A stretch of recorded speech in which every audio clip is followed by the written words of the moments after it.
game too, which is very appropriate. All that can be heard on the live stream right now. So right, I understand. Just letting you know. Over music, which is great. Yeah. I don't know why it says Facebook is online, but it's not giving me a go live option. Go live.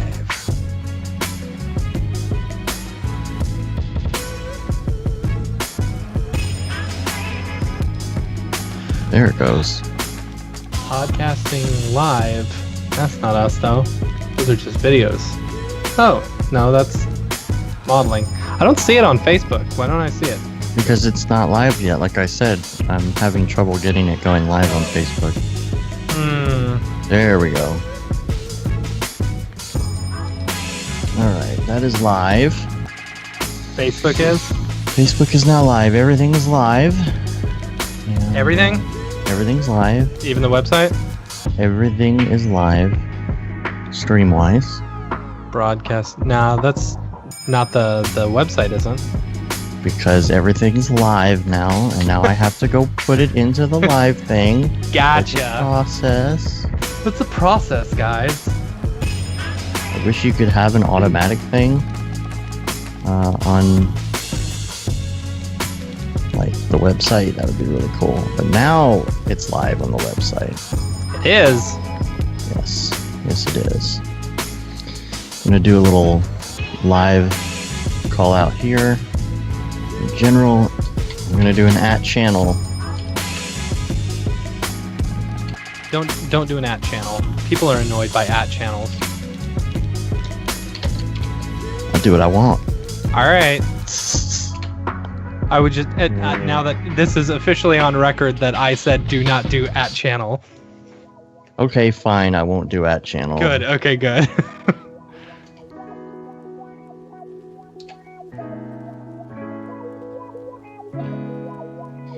Okie dokie. That is good. Let me get the Facebooks. And then we'll get going. This is exciting. Exciting, guys. Oh, you got to remind me once we start because I need to actually be recording because I'm not recording. Oh, I'm not either. We will. Yeah.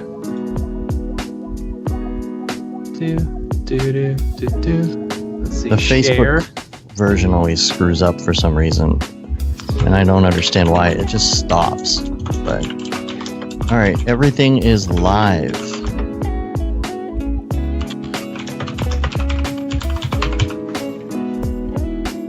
Everything's working. Everything's here.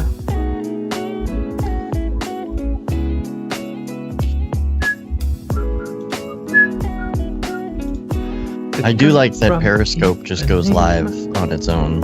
Oh yeah. To Twitter. You don't have to do anything, so it's kind of cool. All right. There's not much of a delay. That's good. No, it's not bad. You can actually add a delay if you want. Oh yeah? Can you add a delay, like a 10-second delay, to where if I say something really bad, you can pull the stream and it'll stop before I say that? Well, you just pull the stream. You just add a 10-20 second delay, and then you have 10 seconds to completely shut off the stream. You're in an emergency. Would you just shut the computer, turn the computer off? No, you just go to the restream page and you just turn them off. Oh, that seems really. I mean, it's right in front of me. All I gotta do is hit the button. So. The button. Who's got the button? All right. Let's go to test 1 2. Test 1 2. Stuff and things. All right. They can see our pretty faces now. Oh, they can? Yes, they can. Oh yeah, I love that transition. That transition's Isn't that good. Great? Uh-oh, looks like you have no channels embedded in your dashboard. Refresh. Oh, that was a good idea to wear the Render Thing shirt today, so that way you can show it off. Is it up and ready? Is it up? It will be. It will be. Yeah. It will be. It will be. You will be. Hey, that was pretty good. Okay. Ready and waiting for new messages. Thank you. All right, everyone. Do, do, do, do. We are getting set up to do the stuff and things. Oh, nice, Liam. That's funny. Nice. Picture of us. Nice. All right. When he's watching, you gotta send some. Here, we'll do this since we're not doing the show yet. Oh boy. See what Liam sent. Talk about meta. Check this out. Is it going? Oh, shot 5. Sorry. There we go. That shirt is awesome, and we will be selling it soon. Nice. Oh, That's boy. very meta. Mhm. Hold on, let me see if... Oh, I was going to see if I could make the same face. All right. Thank you, Jason. So you're just hitting Yeah. like actual like combinations of keys, Combo right? keys. Yeah. So with the thing, you'll just be able to hit a button, right? And you can do an icon. Yeah, you know? yeah. So you could say podcast to screen and have like an image of what it looks like, Yeah. and all of that. So That's pretty it's really cool. fun.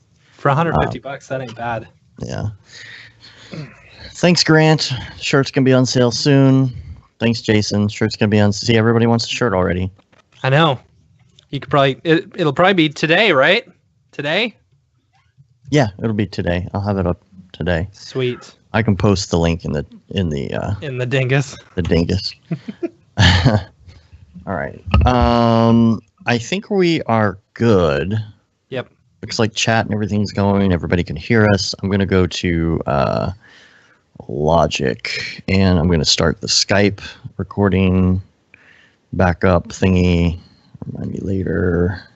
That's going. This is going. I need to save this project, so I'm going to the right drive. Liam, I love that your feet are kicked up. Yeah. The dingus ate your baby. Maybe the dingus ate your baby. Episode Hey y'all. 122. You ready? Oh yeah, are we clapping? 122. Hold on. 122 and an eighth? 122 and an eighth. Take us 122 and an eighth. Where in the world is 122 and an eighth? You're standing on it, dude. All right. Pizza dude's got 30 seconds. All right, I'm rolling. You ready? I am You're not rolling? rolling yet. No. Okay, that would probably help I am now rolling. on X. No. About to have to get you some orange juice and menthol cigarettes. All right, 1, 2, 3. Perfect. All righty. Beautiful. Perfect as far as the recording. Probably looks really weird on the live. Yeah, I just saw it. It was way off. Like way off. Yeah. It's funny how that works. So, how come is the audio way off on the live stream? No, why? I'm just curious. Is my mouth movement off in comparison to what I'm saying on audio on the live No. stream? Mm-mm. Oh. Because the stream is taking the Skype feed direct from both of us. Both. Both. Okay. So actually, it's possible. Yeah, because it's taking the audio that's coming from the other computer over Skype with me, so it might not completely match the video of me Okay. because that's local. Who cares? Who It's close cares? enough. It's You know close what? We enough. should get rid of that whole red area underneath me and just make that whole area the chat. How do you feel about that? I tried that, Really? but in the other things, we actually use that space. So, Oh, okay. My bad. Yeah. I haven't watched any of your live stuff. like if you switch to the other thing, then our faces are down in that area, Okay. so you can see us while we're looking at people's people or. Oh, right. whatever. Yeah, that's Yeah, right. yeah. That's right. Okay. Yeah. Okay. I'm still crafting this because I'm going to have like a way more slick looking Mhm. interface for this in the end. It's kind of one of those things where I'm doing placeholders and moving things around from week to week until there's something I know is like that works really well for everything. Yeah. And then at that point, I'm going to make it look kind of, I'm going to build the interface in Cinema. I'm going to have rotating logos, Cool. all that fun stuff. Can you have like 3D logos just like spin? Oh, yeah. Alpha channels in them and everything. Sweet. All right, let's do a show.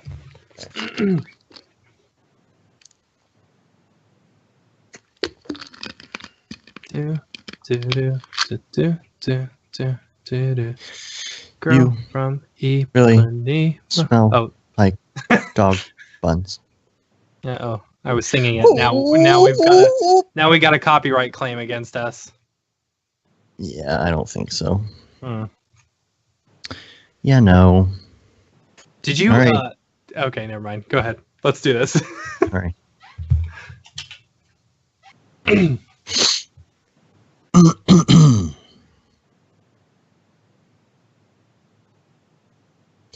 What up, bros? Welcome to another Brograph Brocast. I'm Dave. And I'm Matt.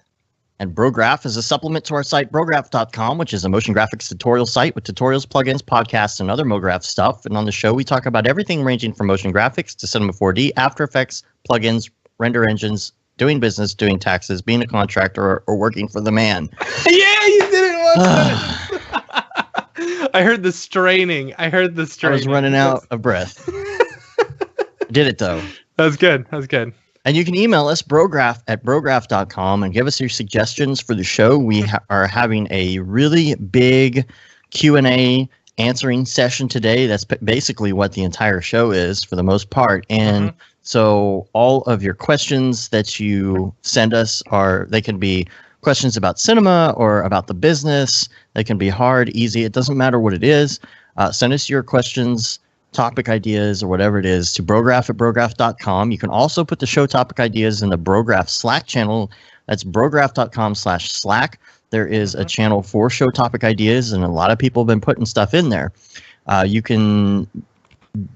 Today on the show, we're basically going through like all the stuff that we've kind of missed in the last couple weeks because we've had some guests and stuff. So we're going to be out of topic ideas by next week. So it's really important if you want to talk about some stuff. We're just going to bang through everything and, not leave anything for the future. That's what she said? No. So check that out, brograph.com/Slack, and go in there. It's a great community. Brograph Live Thursdays. We're going to have a Brograph Live on Thursday, the Redshift Thursday with Liam, and probably not doing an Octane Live this week just because it's super, super busy. If you didn't notice, we're already super late right now on delivering the show because we have been super, super slammed with work. Super slammed. So we're trying to get all caught up on work and everything so that DFW C4D, we don't have anything lingering and we can actually like focus on that for like a couple days before the event. Right. So it's been a good month. So you know that things are going well when the podcast is late. So things are going well for us when the podcast is late. When the podcast's late, things aren't going well for you guys though. Wait, what? Yes, that's true. Because you don't have a podcast. Right, exactly. If you're watching live on the live stream, welcome. We've got the Render Things shirt, which I'm wearing right now, which is going to be on the site and on sale like within the next 24 hours. So you can pick up one of these. It'll be on Amazon. So that's fun. Finally got those worked in the right color. We had some color problems. Yeah, we were trying to get the glow. And then when they printed it, it just made it pink, which I don't mind. I mean, it still looks fine with the pink, but the red looks way better. Yeah, and it's still kind of a light red, but it does the trick. And I have an actual Stranger Things shirt, and it's all filled in. The color is all filled in. Yeah. And I thought, maybe we should go that route. And then I got this, and I was like, no, this is good. It's more subtle. Yeah. The one that's like the official one for Stranger Things, it's just so big and so bright and out there. It's like a little too much. So I like this. Yeah. I like this better. And it's not only a shirt, but it's a hoodie pullover as well.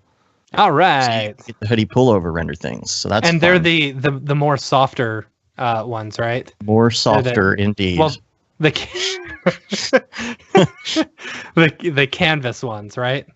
Those are amazing. I love those shirts. Yeah, they're the Yeah, whatever the new the Canvas brand. Yeah. So it feels good. It feels good, bro. Feels good. That's going to be out. I noticed, I went back. I wanted to listen to the Jules episode from 2 weeks, and I just happened so that you could actually take it all in. Right, exactly. and so I was kind of clicking through, and it finished. Like the next one came on, and it was you talking in the middle from last week. I guess I scrolled through the episode. I was like, your audio was soft. So Matt was a little soft last week, and that's what she. So sorry about that. I noticed that. I'm going to make sure it's that perceived audio thing. I was looking at the levels, and I was in a hurry. So way to go. You will not be loud, but you will not be soft. You will be just perfect. What about on the stream right now? Am I loud or soft? Oh, you should be fine. I already tested all that. All right. So, what else we got here? Follow up from last week. Oh, hey, I just wanted to say I saw Wonder Woman. Yeah. Have you seen Wonder Woman? No, is it good? I hear it's awesome. Have you seen the effects in Wonder Woman? No. I haven't really seen it. I've heard terrible things about like doing the mustache on Justice League. Dude, you need to watch the movie.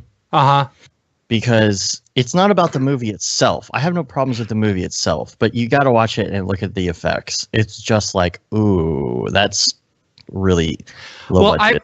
I've always felt like, I don't know, maybe this is just DC. I mean, when you look at DC versus Marvel movies, I feel like Marvel puts so much more into a DC movie, or Marvel puts so much more into a Marvel movie than DC does, as far as effects and stuff. Plus, I always have a hard time, like, when Sin City and what's the other ones that are all 300, when those came out and it's all green screen and stuff like that. Right. Like I couldn't watch the movies. I felt too claustrophobic. I know what you're saying. You feel like they're on a green screen. Yeah, exactly. And I've always felt that way. I've always felt that way watching DC movies as well. They do this soft thing with it, like where everything has like a glow on it, and everything has that that edge softness, like the spill that they try and do. I feel like I've seen a lot of nuke compositors who overdo it on the softness. Yeah. Of that stuff, and I just don't like that feel. And so, in comparison, I watched Wonder Woman. It's a great movie, but the effects are just not great. And then I looked at what was it? Avatar.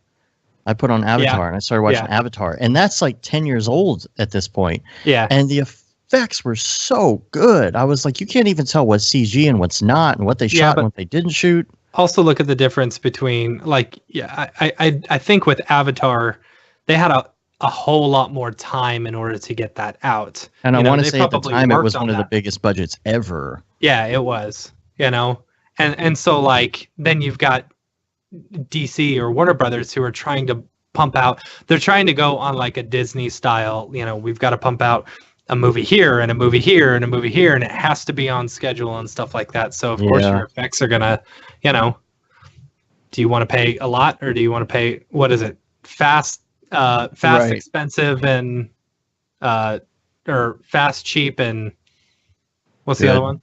Good, yeah, choose two. Yeah, but I mean, come on now. It's Wonder Woman. Like, they should have spent a little more time and money on it, I felt like. I was just surprised that it didn't look better. I guess that's the whole thing. So, I put this note in the wrong place. Whoops. I'm going to move this note right down here. Okay, so Wonder Woman. Man, let's talk about Windows Update for a second. I'm going to have to get Windows Pro because I'm still having this issue. I was talking to David about it last night, I think. Here's the thing. I found out this week that Windows Home Edition added the opportunity, if you will, to disable the Windows updates. Why do you say opportunity? In services, because the opportunity is there. The fact that it works is not there, because after 10 minutes, it just re-enables itself. Why does it re-enable itself? I don't know. You disable the service, you tell it, you stop the service, you disable the service, and I'm caught in this infinite loop of crashiness. Of what? An infinite loop of crashiness. Show title. Okay. Okay, I like that. That's cool. So here's what happens. It comes up and it says it has a special security update it has to do. And so what do? I say, well, close this because I'm literally in the middle of something, Windows. It's the middle of the day. I've set my work hours to do this between 3 and 4. Do your updates between 3 and 4. Okay? So does it do it between 3 and 4? No, it doesn't do it between 3 and 4. It decides it's going to count down 30 minutes. And if I'm not sitting at the computer, it's going to shut down whatever I'm doing. If it was rendering, if it was uploading, doesn't matter what it was, it's going to cancel. So I go to Windows Update and I close it. And I say, Task Manager, stop. So it stops downloading for a little while. I stop services. I disable Windows updates. 10 minutes later, it's doing it again. As soon as I step away from the computer for more than 30 minutes, that countdown timer comes up and it shuts down the computer. It resets the computer, it starts installing the updates, realizes it's failed, restarts the computer 5 times, does a Windows restore. Restore, yeah. Comes back, and because it's reset itself back to where it was, it says, oh, you have an update that needs to be done. I'm going to start downloading that right now. You have 30 minutes to cancel this if you're not in front of your computer. And this has been going on for the last 2 weeks. I have an idea for you. Off. I have an idea for you. Are you ready? Spend a little time figuring out what the problem is and actually update your computer.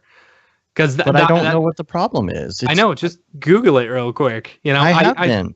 There's a thing called Windows Update Troubleshooter, and I went through that whole thing. That thing doesn't work either. I did that on my PC, and it hasn't given me issues since. So, I don't know. I don't know what to do. I guess I could update to Pro, but then I actually have to. It's not like you just type in a serial and it's done. Right. Like QuickTime and QuickTime Pro.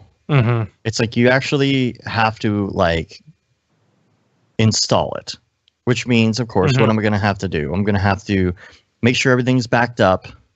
Nah, which I don't have to do that on Dropbox. Yeah, but I mean, what am I going to That's true. You get everything working. You get all your plugins. Lose all of our tax information again.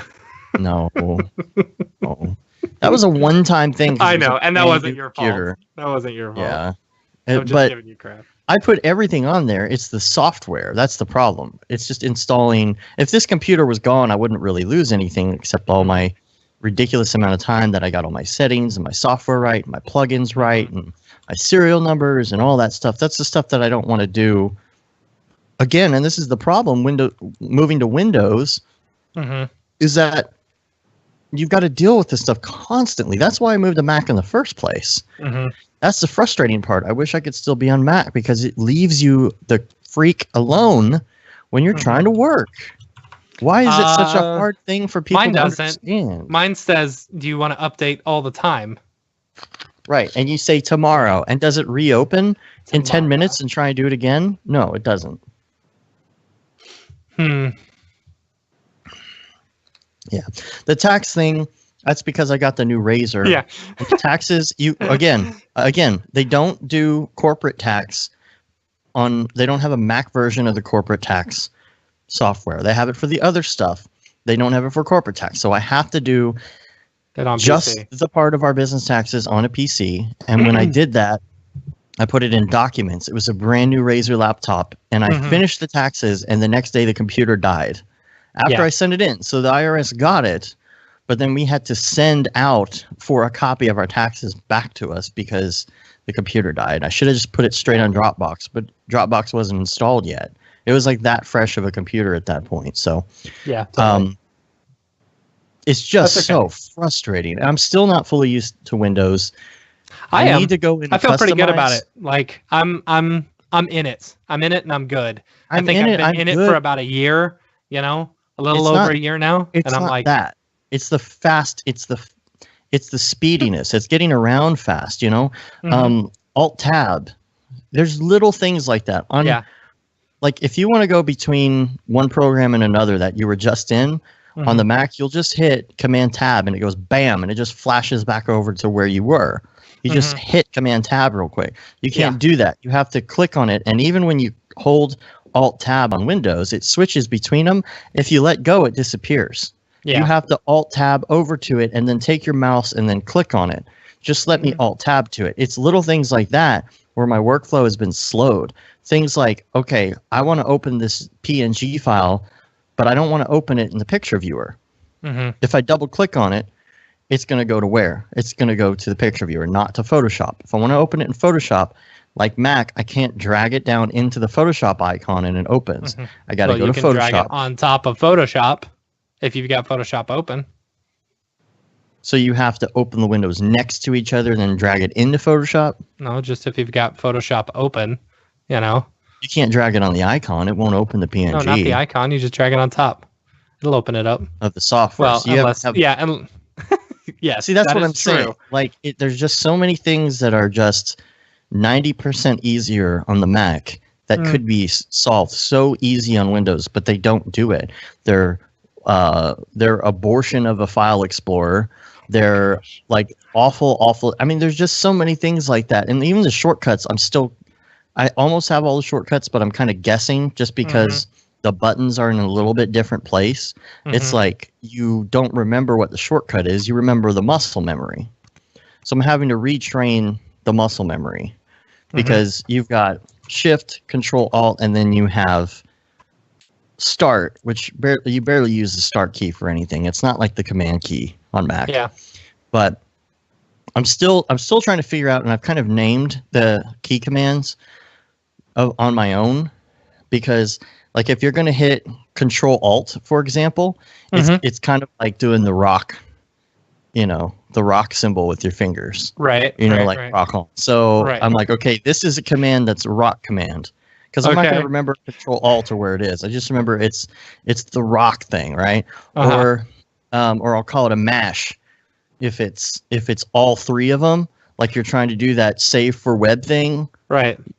Save this for is totally web. that episode of Friends where Joey's trying to learn the how to play the guitar, and she's like, "Do the old lady," Oh, the old lady of the crane or something like that. Stupid. Anyway. Well, and then the Shift Control is just like your pinky and ring finger on your left hand. So I call that the 2 in the pink, because that goes on the left side. You are so fired. So I've got the Start, the rock, the mash, and the 2 in the pink, and that's how I remember my hand gestures when I'm doing stuff now. So I quit. So I'm kind of getting used to it. I'm almost there, but a lot of it's just stuff I'm going to have to find programs that help me. And again, that's the sucky thing, is then you have to load like 1,000 helper programs every time you are on a new machine or something like that. I want to be able to be as close to default as possible, because I don't want to set all that stuff up all the time. But anyway. So we've been doing Rotobrush stuff this week. Rants. Yeah, I know, right? So we've been doing some Rotobrush stuff this week, doing some Roto, and I'm going to have to sit down with you. I've been deep in Roto for the past, probably, I don't know, a month, different projects, all needing some Roto. So, and it's like not enough Roto where you want to farm it out. It's like just enough Roto. And so I think you're really good with the Rotobrush, and I want to see what your technique is, because I haven't had as much luck with it. I don't know if I really have a technique. I hate the Rotobrush. I think it's awful. But when used in conjunction with the Refine Mat, and you're up against a solid background color, and there's enough contrast, it works great. And really my Rotobrush is all just it's a garbage mat. That's all it is. I select the areas and then let it chew through it, and then I refine mat, and then it's like, oh, okay, here we are. We're good. Okay, I'm gonna need you to show me some of that this afternoon, because I got some stuff I got to work on. Nick Scarcella said, I got hot key control when I switched to Windows and remapped my keyboard to have the same layout as Mac. There you go. And see, I mean, I get that, but see, I'm already used to these shortcuts for the most part. Then that's what I'm saying. I don't want to move it because then I get on another PC and then I'm like lost. Yeah. You know, I'm trying not to have to, like, if I go work for somebody else, you know, if Barton's like, hey, can you guys come up here for a couple days? Then I don't want to have to install all my software in order to be able to work well, you know. So I'm trying. So you're going to have to show me that stuff. And then we got Brograph stickers. By the way, Brograph stickers are in. We're going to be passing these out at DFWC4D.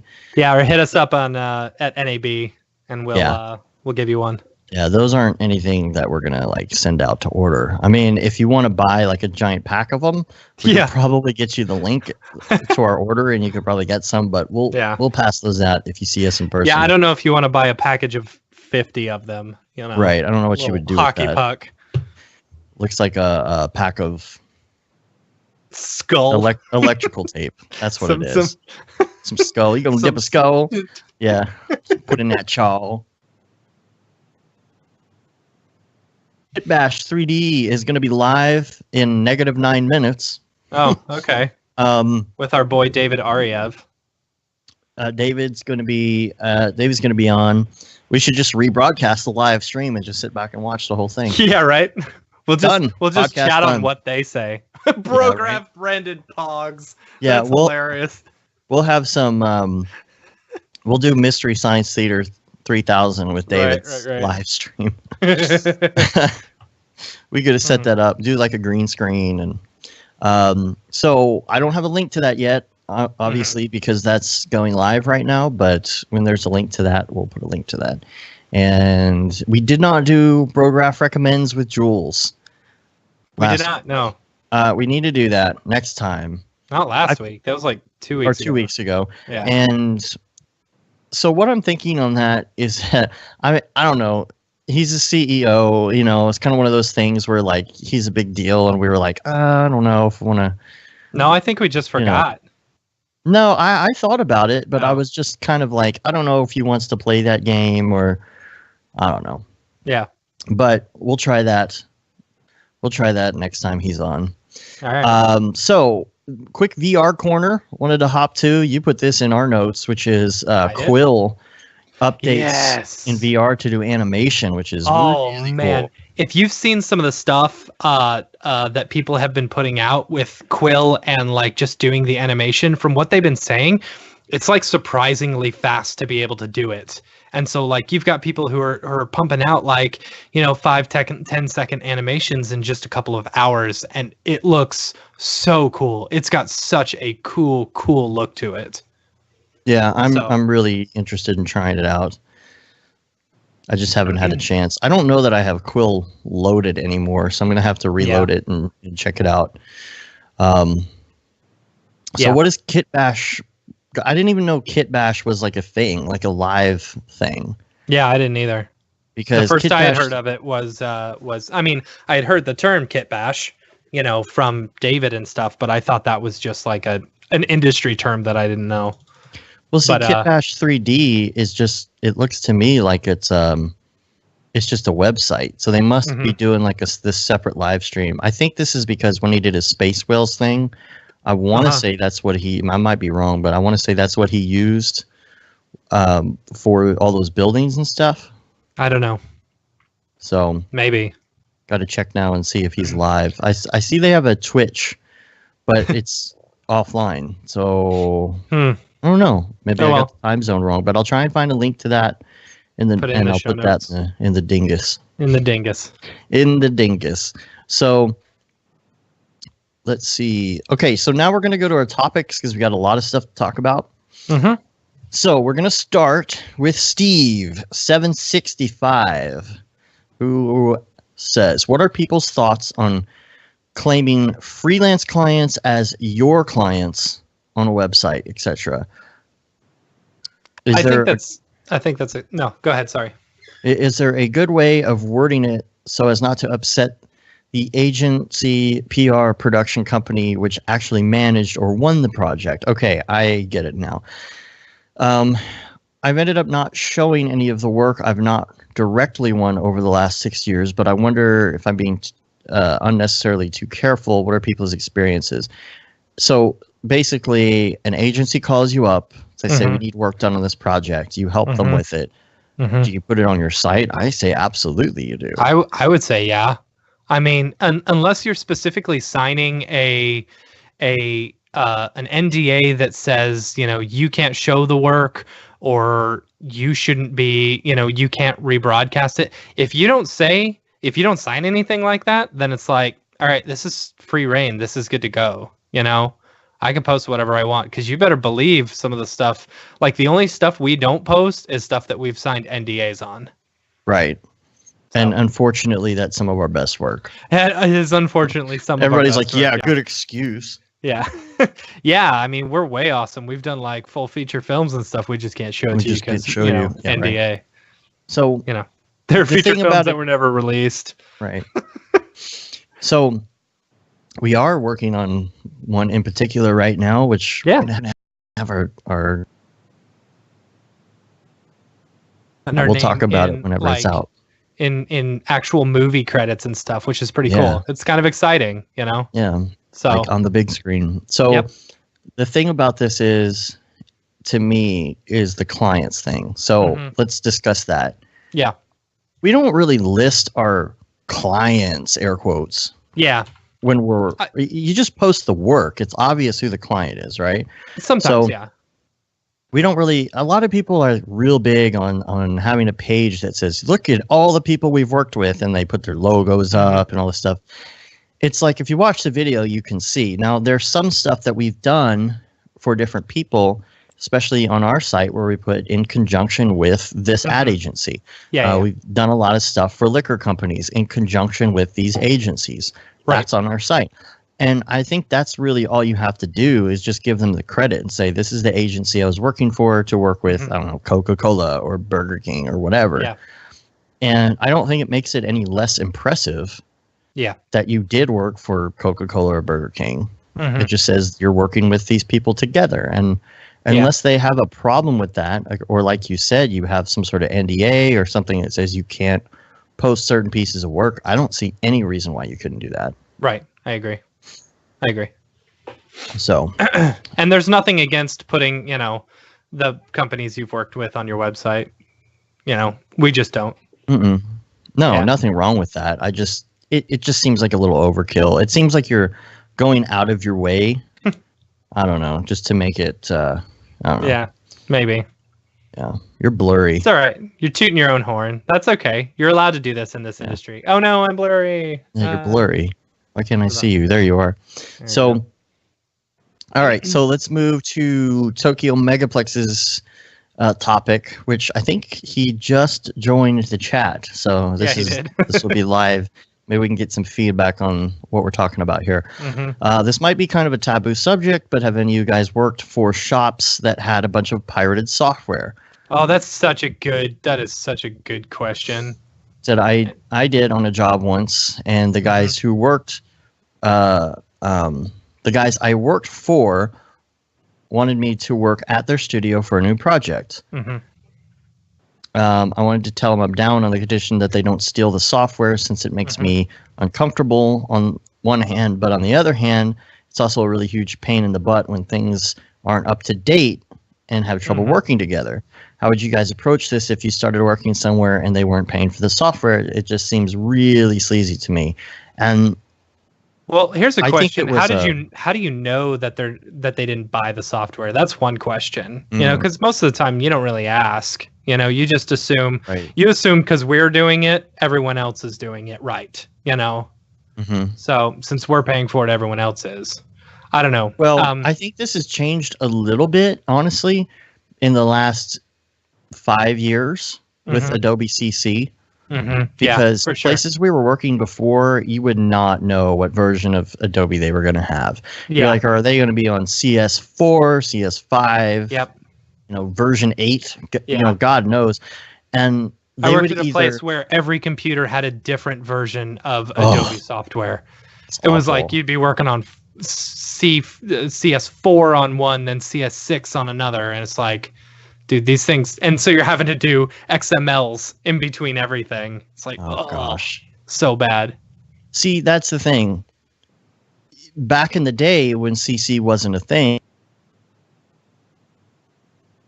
different flavors, and then if you needed a new one, like say, you did something on CS5, or you would be like, okay, well, you need CS5 to open this. And they're like, well, how can we do that? I'm like, well, get CS5. Well, we can't afford that. Yeah. We already paid $800 for this last version. Right. We don't want to pay $1,000. Yeah. So it's like, all right. So this is the thing that CC has kind of cleared up, is that you can go in and do like an actual, like, like a, I don't know. Well, I mean, it's cheaper. It's so much cheaper, My mind is blank. Yeah. The fact that you're paying a monthly price instead of like, all at once makes it a whole lot easier. So you can buy multiple licenses all at once. Not to mention you can also have it installed on 2 computers, and I don't know. Okay, here's the thing. Plus, everyone has it now. I have it.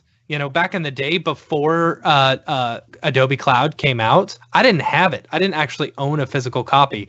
The second they announced it and the second they released it, I bought it immediately. And I've been paying for it ever since. Like my old version. Like you go into a different studio or something, you've got your own copy. There's actually times where and then just uninstalled it from the computer. That way we're not liable for any of the stuff that's going on. And if they don't have the newest version, that's their fault, And the thing that happens too is it's not like even if you don't take it off of there, you can just go into your computer when you get home and say log off everybody else, and then they don't have it anymore. Yeah. But it does make sure that everybody is kind of on the same level, and it's like, oh, this was made in a newer version of Premiere. And you're like, oh, and you're done. Yeah. And that's it. There's nothing else you have to do. You don't have to go buy another version. Just update it. So yeah. Well, here's another thing. But you can't do that with, say, Cinema. Right. That's much more difficult. And it's very expensive, and it's more likely that these people are going to have multiple copies of it. Right. Like places you and I used to work that had many copies of it, and even the people there are like, "Hey, well, can you just find a new version of it somewhere?" I mean, it's like, I don't feel comfortable doing that. Not really. I mean, but a lot of these places, just about everywhere you go, you're going to be able to find something pirated. And I'm not saying that like everybody is massive. I'm saying even if you go in one of the most locked down places and you dig into an After Effects folder somewhere, there's going to be one plugin deep down inside of it that's like from somebody's machine somewhere that they just pasted in there. Unless you have like a nazy I guess you could say my IT department. My copy of RSMB is from an old company that I worked for, but in my defense, they are no longer around, so no one's using it. Well, and my version of RSMB is my copy, and I got a little upset because somebody grabbed it when we were working at this old place and installed it off of my computer. And I'm like, no, that was my personal copy, dog. Yeah. And that kind of pisses me off because I'm like, no, you can't, because then that's how it all starts spreading around, and all of a sudden my serial number is on the internet or something, Yeah. And then they get mad at me. Branded as a pirate. Pirate. And not in a good way. Right. So does that earring mean you're a pirate? Kind of. So all right. I would say,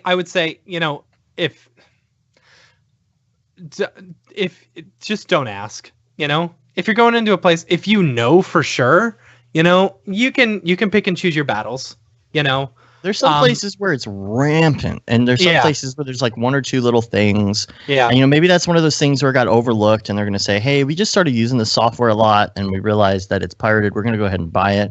But like a place that has like 20 computers and 20 unauthorized copies of Cinema 4D, I'd say if you have 20 computers in your company, you can afford Cinema 4D. Yeah, for sure. Look, if little old us can afford Cinema 4D, I'm pretty sure a giant company can afford Cinema 4D. So yeah, for sure. Especially if the boss arrives in a Maserati every day or something, and everything's all extravagant. It's like, oh, we can't afford software. I'm like, are you sure about that? Are you sure? Yeah, because it's gonna be really expensive when you get found out. And whatever you sure? do, you just laid me off so that you could buy a Maserati. Right? You know who you are. You know who you are. So,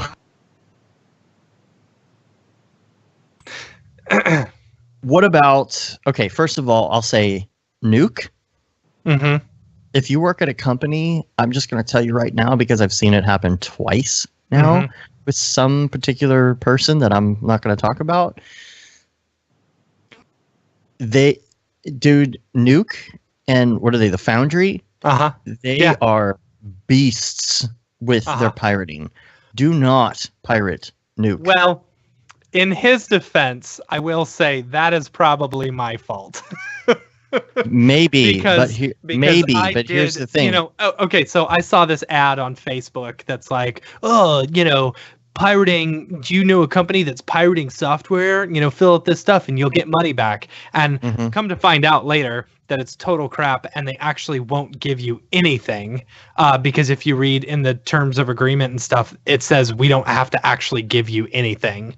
So like I went through, but I didn't care because I had just gotten fired from a job so that the boss could buy a Maserati. So, I went through and I told, them every piece of software that they pirated. I'm a bad person, whatever. I don't care. But yeah, they got caught using Nuke software and stuff. And so they ended up having to pay, I think it was like $10,000 or $15,000. And that's the thing. It happened again. It happened again at the next place. And this time it was his fault, and it landed on him in particular. Call his company and tell them what happened. Yeah. And so he got in kind of a pinch because it's like, okay, you can pay $10,000 for this software. We'll put you on a payment plan, or we can go directly to your company that registered over the internet and this IP address and tell them what you did, and they're going to fire you. Yeah. Because we're going to go after them instead. So he opted to pay them the $10,000 on a payment plan. Holy cow. Yeah. So did he actually do that? Yeah. Wow. But he gets a copy at the end. Yeah, that's the good part. I guess. But the thing is, it's just like, man, I mean, yeah, don't mess around. You got to be careful with that. You really got to be careful. So now, if you go to these companies and they have the pirated software, I think to me, the first thing you want to do is talk to them about it. Be like, again, I think if there's one or two things here or there that can get overlooked, that's understandable.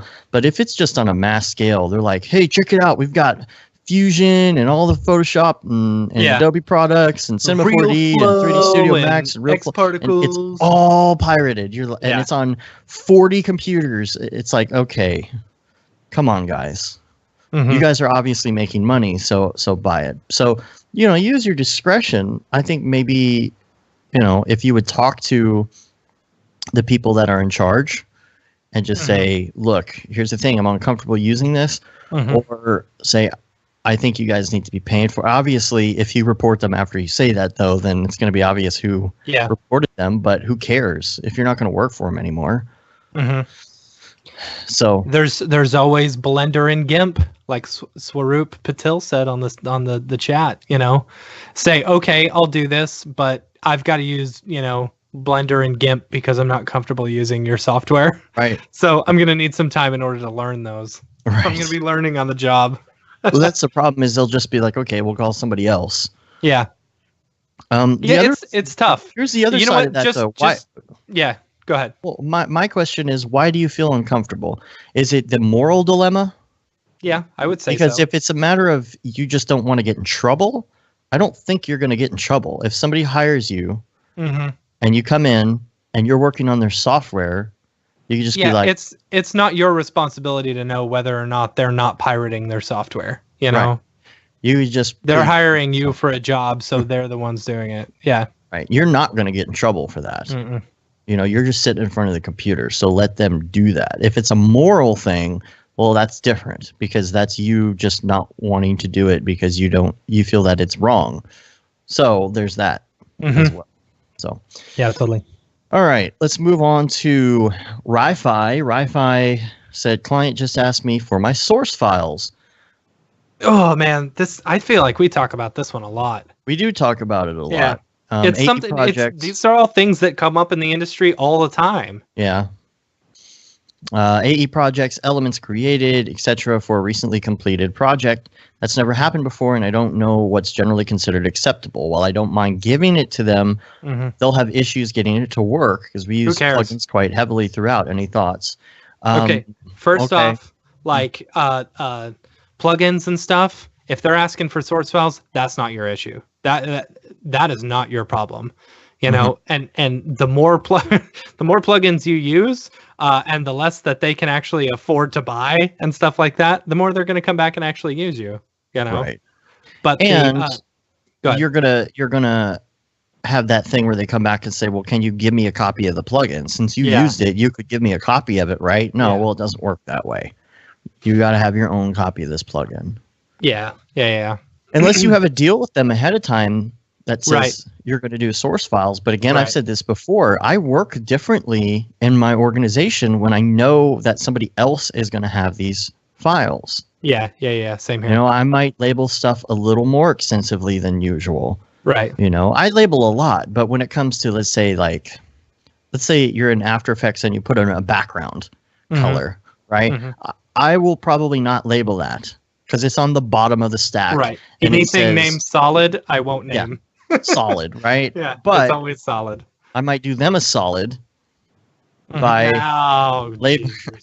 by labeling it and just saying background, right? Something like that, right? Yeah. Is that the Nose Man? I think it is. Yeah. Nose Man. We need to have Nose Man on. We keep talking about this. I know. Yeah. No, I think if you sign a if you're going to work at a studio, you know. Oh, it is Nose Man. He said if you work in your own office, then the IP is yours. Yeah. See, and that's kind of, I think that's the general consensus, you know. If you're working in their studio, it belongs to them. Unless you specifically signed a contract ahead of time that says, you know, you will give over all the source files and stuff like that. If they want the source files, some people, I know Artie Been Chewed, dude, they just give out their source files.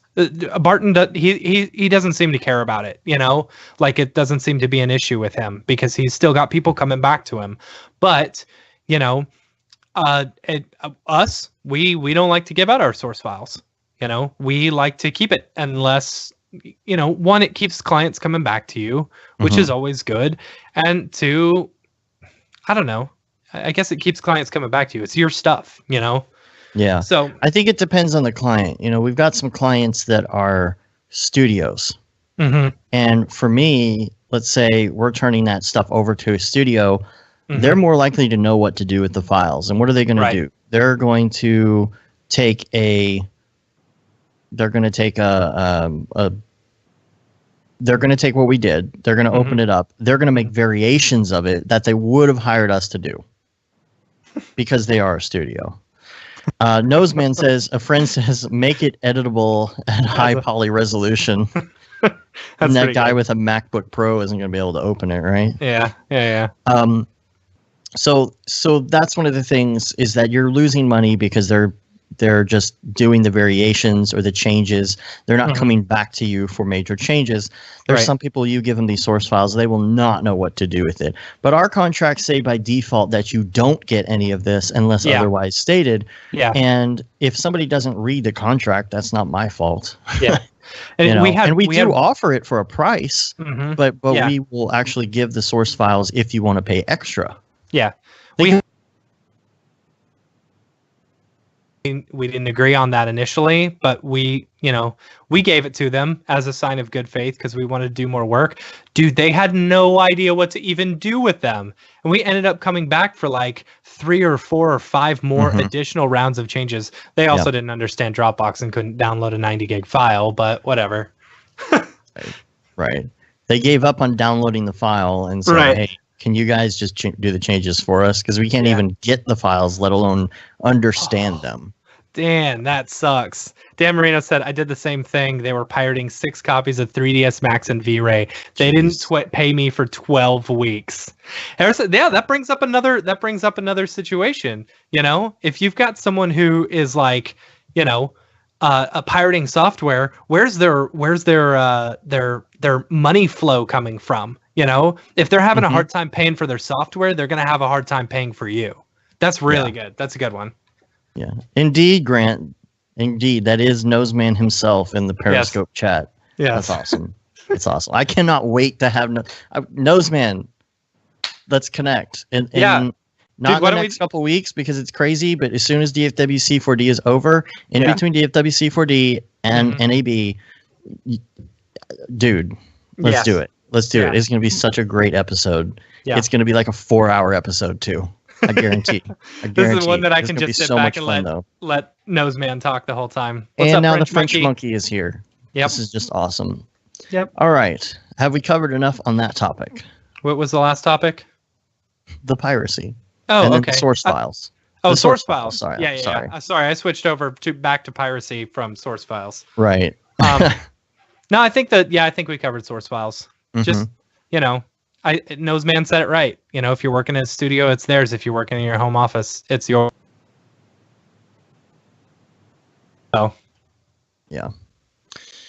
Okay. So onward to the next topic, which I'm trying to stall so I can find where my notes are.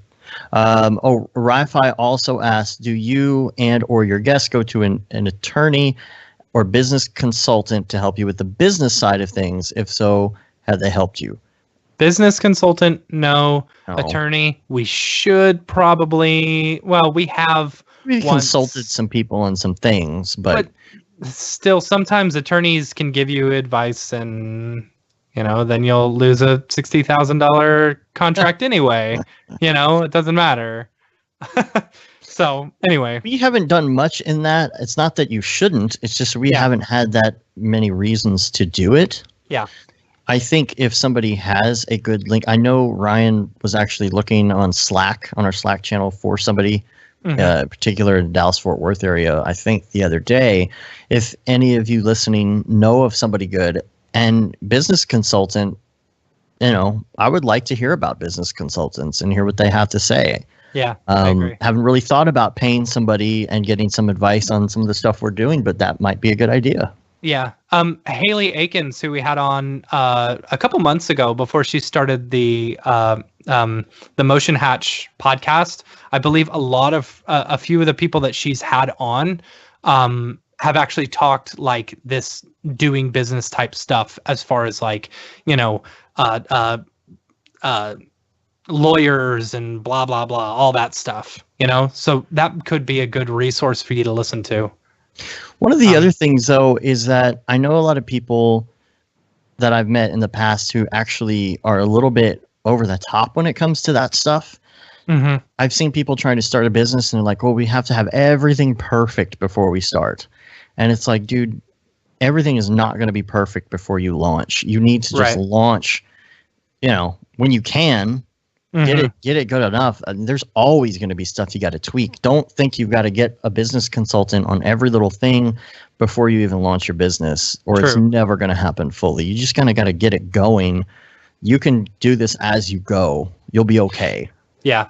You're not going to go out of business because a consultant didn't, Yeah, I would argue against you a little bit. I think I don't think you should launch when things aren't quite I don't know.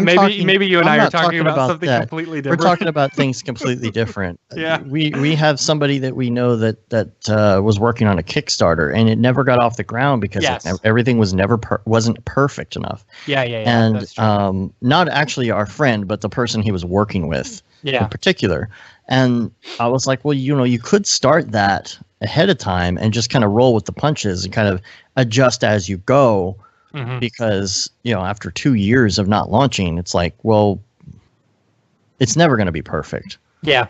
But I know what you're talking about. Yeah, you want something that you launch to be good enough before you go. Yeah, you don't want to just like launch something all crappy but don't overcomplicate it. Don't think that you need a business consultant for everything. I feel like if we were going to hire a business consultant, it would be 2 or 3 sit downs, talk about what we want to do, what our future is, get some consulting, pay them a fee, and be done.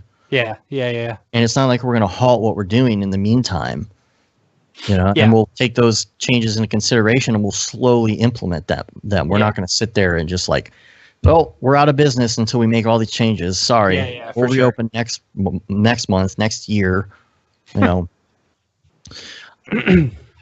So there was a link that was posted under that as well when it comes to contracts and stuff like that. It's called Contracts for Brograph, and this is a School of Motion contracts for Brographer podcast. And Houdini Mark, quote, says, this is hands down in my top 3 of all School of Motion podcasts. Okay. So I'll put a link to that in the show notes, and you can check that out and check out contracts. And cool. Apparently it's really, really good. So I need to go watch that as well. When I drink my drink, I need to make sure that the Brograph logo is showing. Oh, product placement?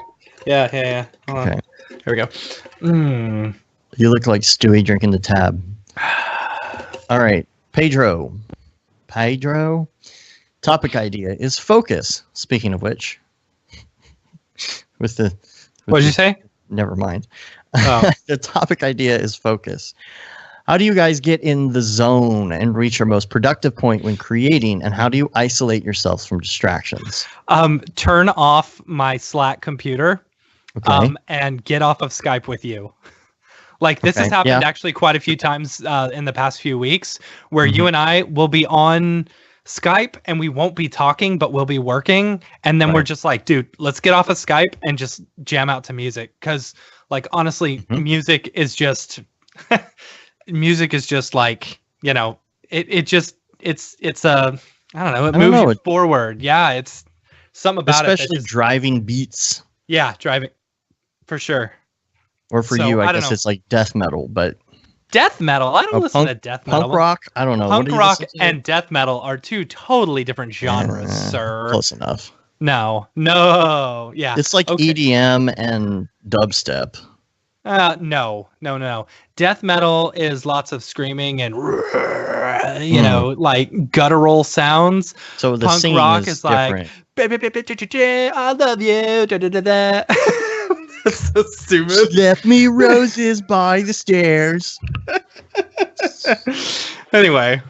Okay. All right. Do you have any? Okay, this is a fun question. I'm going to throw this out to the listeners too. Do you guys have any particular songs that just absolutely, once you listen to it, you're like, oh gosh, this reminds me of this terrible project I was working on, or something like that. Like forever. I've heard this like one playlist over and over again because I was just looping it over and over again while I was doing all this rotoscoping stuff, and that playlist will always remind me of terrible rotoscoping. Love you. I don't have that, but I will tell you that there's sometimes I've listened to one podcast over again. Maybe or rewound it just a little bit, and it's really weird. As somebody with photographic memory, as I'm sure many of you do, I will be listening to that podcast again, and I will remember what I was doing while I was listening to that podcast. Yeah, because you have like a visual that goes with the audio, and so I'll be driving down the street listening, and I'll listen to a clip later, and I'll be like, "Oh, I was at passing Taco Bell on Brown Street." Yep. Yeah. When I, I do have a lot of music that makes me super, super productive, and I put on the Bose Quiet Comfort Select 35 headphones, and turn on that noise reduction and it all goes away. Right. You know This what? week's episode brought to you by Bose Comfort Select 35 headphones. Yes, Bose. It's the amazing sound of Bose. Doesn't matter if you're on a plane or at home or driving in your car. Put on your noise reduction headset and go to town. What? I was I was on Reddit the other day, and it was like an audio file or a music or something subreddit, and there were some people talking about they like the Bose Quiet Comfort, but that's the noise cancellation versus the sound isolation, and that got me really interested. Okay. The sound isolation, because you're talking about like the straight up like. It's basically blocking out all sound from your ears. So I'm really interested. And like, if you look at the difference in the cost, it's like significantly different. Oh yeah, I don't know. For sure. So anyway, like I was just thinking maybe I try out some of these isolation ones and maybe I'll convince you to buy some of those. Anyway, I don't know. Anyway, other things I do. Number one, I get off Facebook. Number two, I like to turn off a lot of notifications on my phone. I would turn off. I never have notifications on Facebook on my phone. Number one, ever. I don't have Slack on my iPhone. What else? I like to put on headphones, get off of Skype. Just don't let your phone distract you. Don't let Facebook distract you. Yeah. Snooze your notifications on Slack. That's the biggest thing for me. Yeah. Because I got notifications popping up on two computers and my phone because I don't turn them off. I like being, a part of the Slack community. But it's like when you gotta focus, turn off Facebook and turn off Slack. Yeah. Email, that's another one. I am not the type of person who likes to put on my notifications for my email because I feel like if my phone is constantly email, it's like, oh crap, I got an email, I got to check it out. And a lot of times if I used to get a ding on my phone for email, I wouldn't even open the phone and be like, oh, there's an email. So then I would open up my browser on my computer and then I would open up Gmail. And when I opened up Gmail, all it would be is like some sort of, I don't know, newsletter from Casper Mattress or something. And I'm like, well, I thought I unsubscribed from this. So I unsubscribe. And I unsubscribe. And then you get distracted. And then I get an email saying, you have unsubscribed. Yeah. You have opted to not get emails. Here's an email to let you know. And so then I'm like, well, I got my browser open. Let me check Facebook real quick. Right. And then all of a sudden, it's been 20 minutes. So everything becomes a rat hole. Everything becomes a distraction. Turn off those notifications. Your email is still going to be there. If something was blowing up somewhere so super bad that someone had to get a hold of you, they're not going to email you. They're going to call you and be like, it's an emergency. So just turn off those beeps and bloops and put on some headphones and just do your thing. The other thing is know when you can work. Know when your mind is in that right mindset. I cannot get up at 9 o'clock in the morning and sit down start like heavy into Octane. It does not happen for me. I absolutely can. You can? Yeah. But and it's like I'm right at it. I am good to go the second I wake up. Well, take a shower, get my kid to school, but as soon as I sit down at my desk, like maybe 5 minutes later, I'm ready to go. I can get hard into it, but then I slowly teeter throughout the day, See, I do the complete opposite. Yeah. Like I need coffee in the morning. Yeah. And I have to sit and I do want to read my emails in the morning, figure out what I have to do for the day, check the Facebook, look at a bunch of memes about Donald Trump or whatever for a minute and then close that and then check Twitter, figure out what I got to do. And then, I got to make this call and I do this. And then it's the afternoon time and all of that. And then I'm like, all right. And finally, once all of that stuff dies down and we get into like 6 o'clock at night, I'm like, all right, I'm ready to like dive into some Octane stuff. And it gets dark outside and the headphones are on and nobody's calling me and we're not trying to take care of everything else in the world. And I recognize that that's where my brain works the best. So then I plan ahead for that and say, okay, I'm going to work on all the stuff and things for business today during the day. And then tonight is when I'm going to get this giant chunk of this project done that I'm working on, because that works the best for me. Yeah. And so I'm never going to be like, oh, well, I'll just fix all of that first thing at 8 a.m. tomorrow morning, because I know it's not going to happen. It's going to be counterproductive. Everybody's going to be interrupting me. Yeah, so, I don't know. It is a totally different ballgame though during the summer, when my wife and are home. You know, it's like in the morning, I'll start working, but like that's only for maybe half an hour to an hour until my kid wakes up. You know, and then it's like, okay, I'm dad for a couple more hours, and then, you know, then I'm back to work. But that may change once I get my new house and I actually have a door. But here's the other thing. Sometimes you have to work. Yeah. You don't have a choice. Yeah. Number one, case in point being, if you are not self-employed, you have to go to your job. Yeah. So I would think that commute though wakes you up and stuff like that. Back when I was working, it didn't take me long to get into stuff. You know, like I don't know. Maybe I'm a morning person now. I used to be a night person. Now I can't. Yeah, I got the working on at work before, because I was literally having to work exactly when someone told me to work, and it was against my circadian rhythms or whatever. I was just like, I can't. But when you have to work, even if you plan yourself, even if you say, okay, well, I'm good at working at night. Yeah, I can work at night, so I'm going to work at 6 o'clock tonight, and then you can sit down and you're like, I am not into this. Well, do you also think that maybe you're working until 6, you know, you're working from 6 to like 3 a.m. and then trying to wake up at 7 to get your kids ready for school and stuff. So you've only had 4 hours of sleep. So you're like, oh, I'm so tired. Right. But lately I've been getting enough sleep. It's not even that. For me, it's just like my body is in that mindset at that time of night. I'm in the zone. And you see, I do these live streams. I've set up live streams at 5 and 6 o'clock in the evening, and I've gone for 5 hours. Yeah. And look down and be like, how did I just do a stream for 5 hours? Yeah. Because it was just the perfect time of night doing something I like, listening to music, chilling out. But if you have a project that has a deadline and it has to get done, you have to force yourself to do it. So if you have the opportunity, you can plan ahead.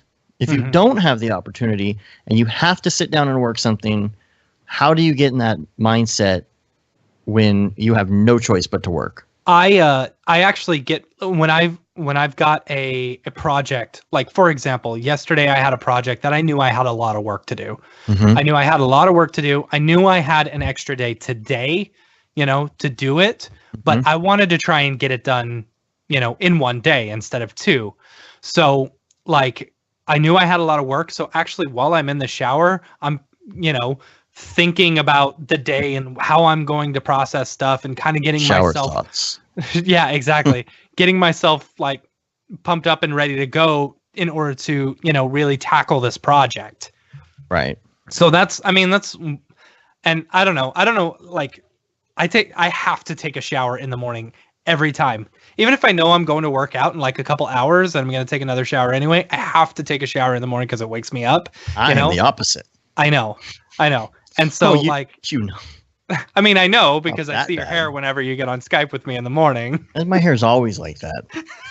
When is it not like that? Right. So I think like that waking up and stuff like that, then I'm just ready to go. You know, I always, and before I go to bed at night, I am always thinking about what's my day like tomorrow so that I can get everything planned out. I don't know. I'm a planner. I really am. I may not seem like it because I don't, you know, actually comment on any of our paper stuff or anything like that, but I am a planner. That's the other thing I do in the morning too. I sit there and I go through Dropbox paper and I organize and all that kind of stuff. But I will say I do have a lot of thoughts in the shower, and there is a thing you can get. It's called, what is it called? Oh, those stupid like Aqua waterproof. Notes. Yeah, I was Aqua going to say Notes. that. Oh man, I love me some Aqua Notes. I'll sit there and just sketch something out. It's a little suction cuppy thing that goes to the wall in your shower, and it has waterproof paper and a waterproof pencil, and you can sit there and draw and sketch things out and take notes while you're in the shower. It's great. I'm telling you, check it out. It's on Amazon. Use the code word Brograph. Just kidding. This week's episode brought to you by Aquanotes and Bose 35. Right. Wear your Bose 35 in the shower with your Aquanotes. That's funny. No, don't do that. Did you hear about people taking showers with their iPhones just because they're waterproof now? I hate to admit that. Did you actually do it? When I'm in the shower, if I have time, you know, there's two reasons to take a shower. Number one is for the stank. Number two is to relax, right? And to just like get the hot water. You've had a long day. You just want to stand there for a minute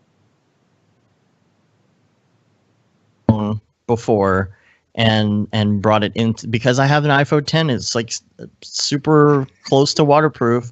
I'll stand there with my phone in the shower. I don't care. Wow. That's really funny. Just like get in there and like surf Facebook for a minute or look something up and, you know, just chuck something out and then just toss it back on top of the towel outside the shower. It's fine. It survives. It's kind of cool. It's kind of cool. You know, you can just take a break and yeah, man, you should try it. You should try it. I'm good. Like I want. It's not going to mess up the phone. The phone will be fine. No, I believe you. I want social networking and everything as far away from the shower as possible. Like my shower, that's my peace place. That's where I'm at peace. I'll do is what was the question again? No, I'll get on Reddit. I don't know how we got down this rat hole. We were talking about distraction, and we ended up getting distracted. Oh boy! Oh, that's how it happens. This is why we don't get on Skype while we're trying to work. Exactly. Yeah. I also have four computers and 4 monitors, and I've got different things going at all time on each computer. You know, I don't know. It does get distracting. Turn them off. Arcade Retro Romantic said, "This is weird, but it's funny." That's our podcast in a nutshell, I think. Yep. I think that's pretty much it. Okay.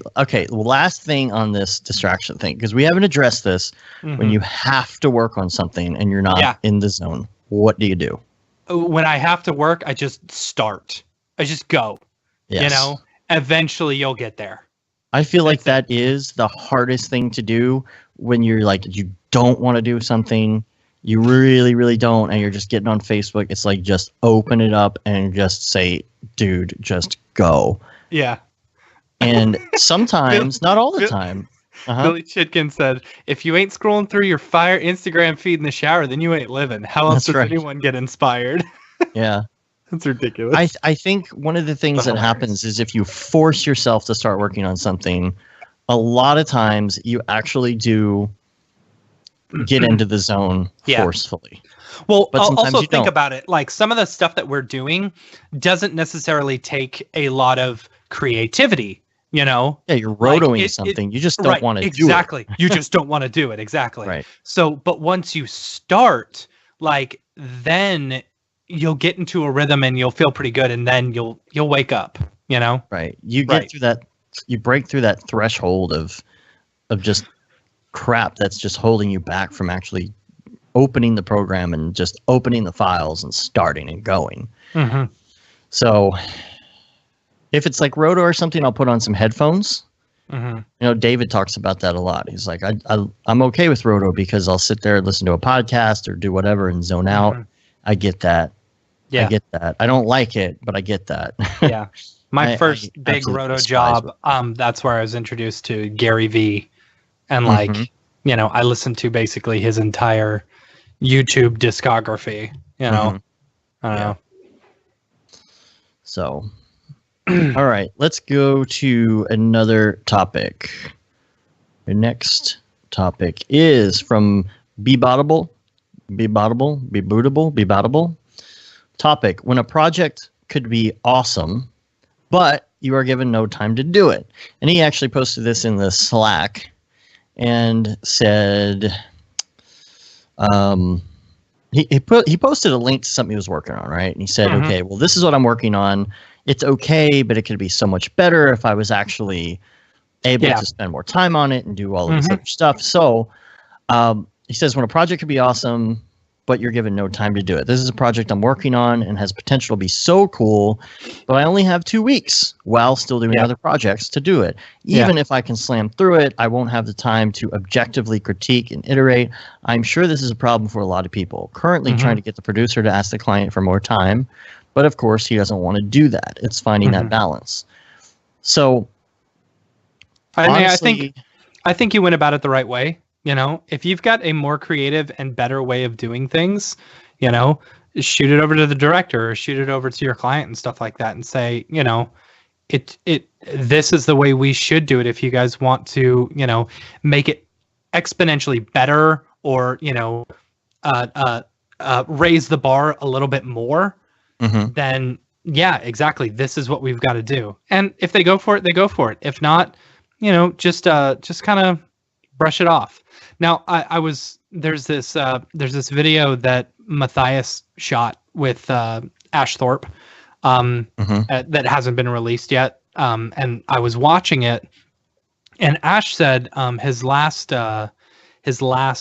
project, what was it, Epoch or something like that? I can't remember.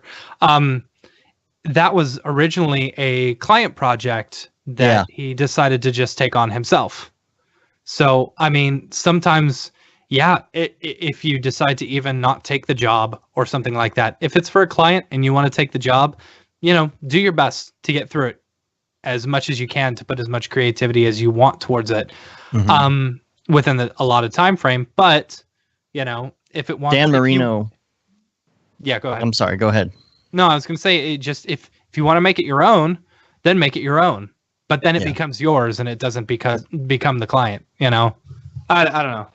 Yeah, I agree with that. Dan Marino says, I gave up trying to make masterpieces. I make, and every once in a while a muse comes along and touches my piece with amazingness. Dan Marino, a.k.a. Troy Aikman, a.k.a. What it was. I love you, Dan Marino. But I agree with you on that, is that sometimes if it's something you really feel like it can really go somewhere.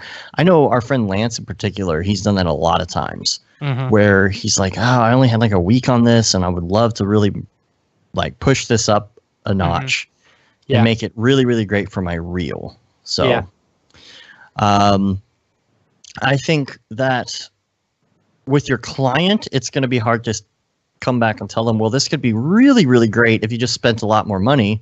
They're going to be like, well, that's great. I thought you were going to make this great in the first place. You know, and they're not going to come on, I asked for fast and cheap.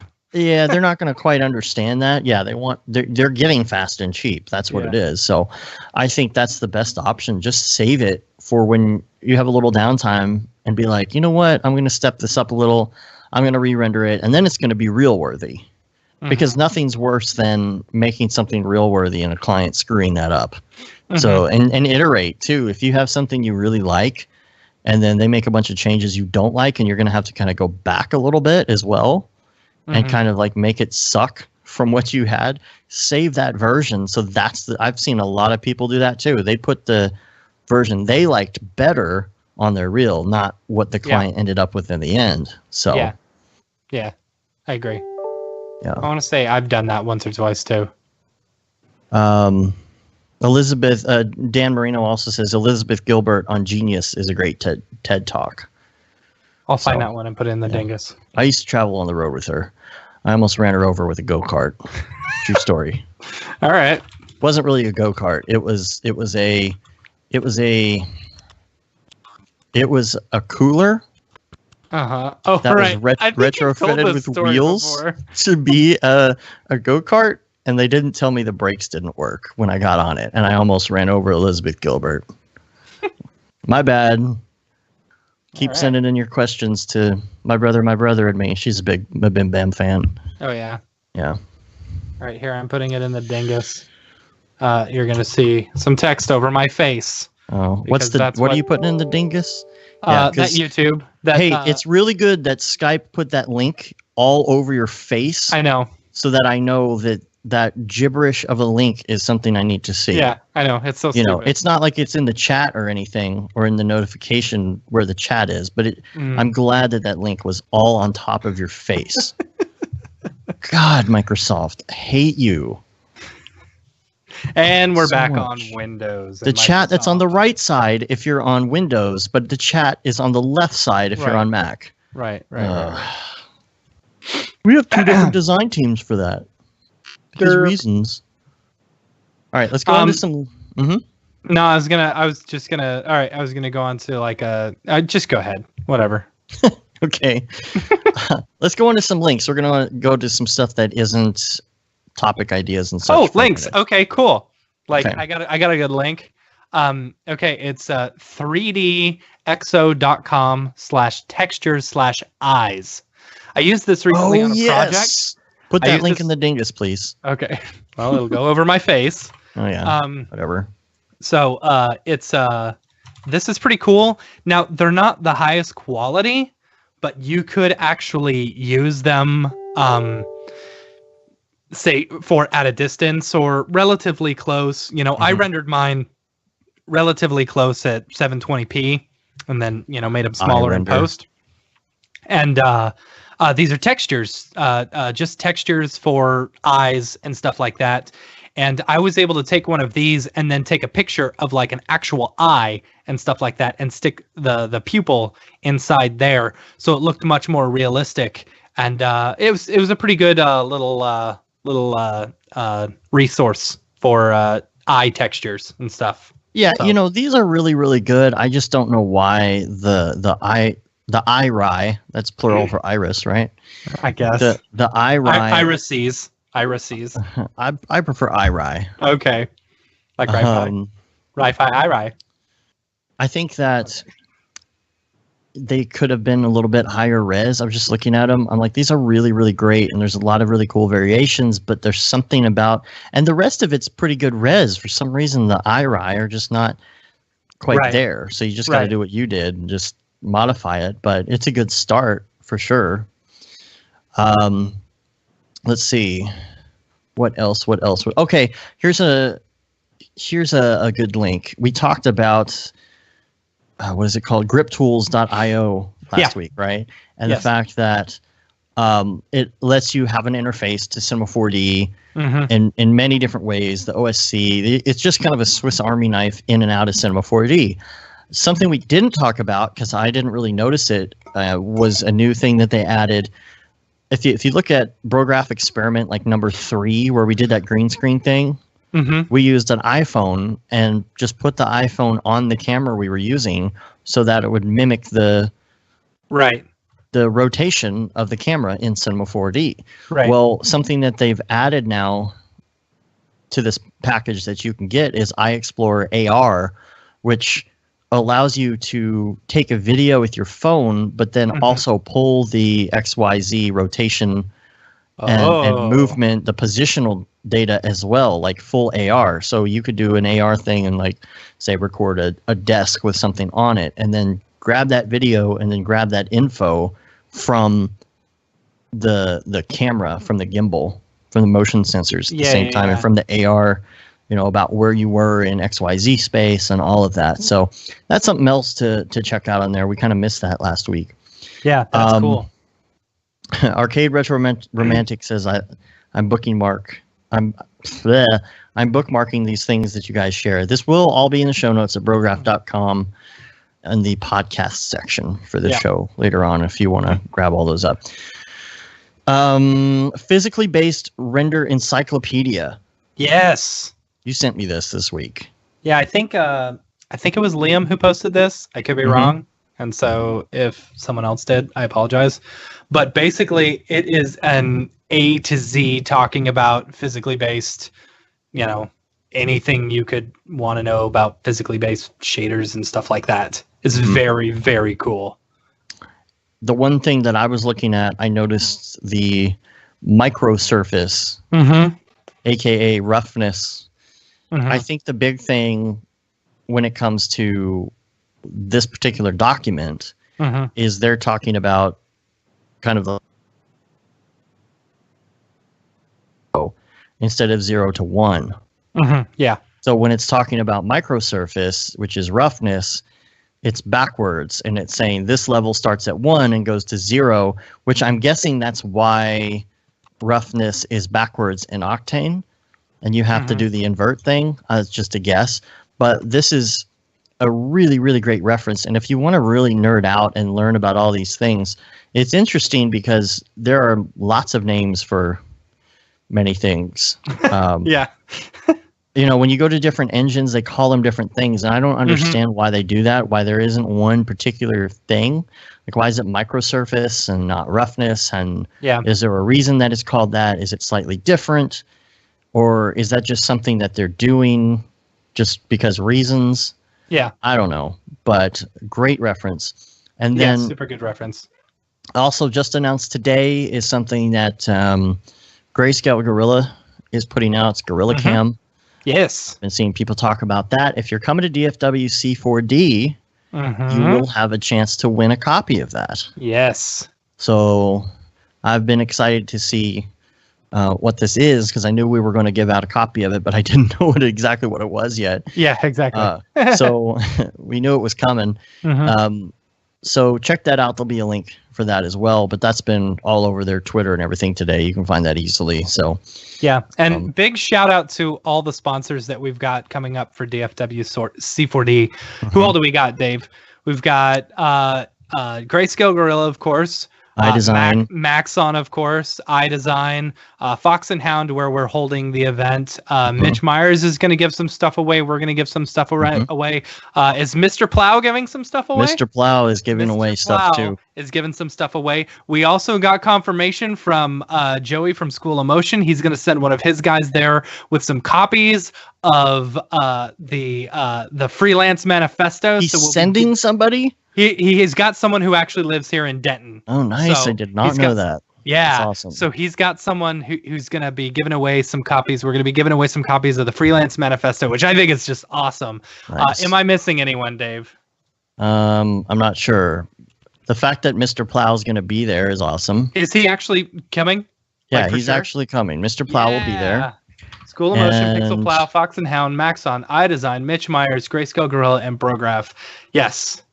And you know who we didn't actually hit up, which we should have hit up? We forgot to hit up MotionWorks. Yeah, I know. See if they wanted to give anything away. I mean, I guess we still can at this Liam point. says he'll give some stuff away too. Oh, yeah? Yeah. Some of his Gumroad stuff? That'd be cool. Totally. Nice, nice. Okay, so let's move on to your favorite segment. Are you ready for this? Oh, are you going to do audio?